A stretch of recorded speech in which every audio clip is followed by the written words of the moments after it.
শুনতে খারাপ শোনা গেলেও বলি, শিশু আসিয়ার উপর যৌন নির্যাতনের জন্য আমি ওই দুই পুরুষের থেকে বেশি সন্দেহ করছি আসিয়ার বড় বোনকে। ভিডিওটি স্কিপ না করে প্রথম থেকে শেষ পর্যন্ত দেখতে থাকুন এবং শুনুন। একটা শিশুর উপর রাতে এইসব চলেছে, অথচ বড় বোনের পাশে সে ঘুমিয়েছিল।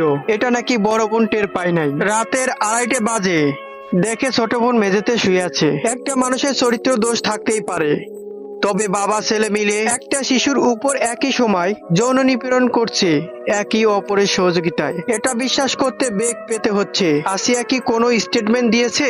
কোথাও কিন্তু কিছু একটা ঘটকা আছে। দেখেন, এই ঘটনা মোড় নেবে হয়তো, কারণ তার কথা বলার প্রত্যেকটা কথার মধ্যে কেমন যেন সন্দেহ মনে হচ্ছে। একটা কথাও সে স্বাভাবিকভাবে এবং সঠিকভাবে বলতে পারছে না। তোতলানো ভাব আছে কথার মধ্যে।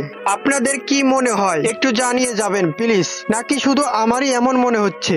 এই ছবিটি যদি তুমি মন থেকে ভালোবেসে থাকো, সাবস্ক্রাইব করে বেল বাটনটি বাজিয়ে দাও এবং ভিডিওটি যদি ভালো লাগে লাইক দিয়ে ভিডিওটি শেয়ার করে দাও।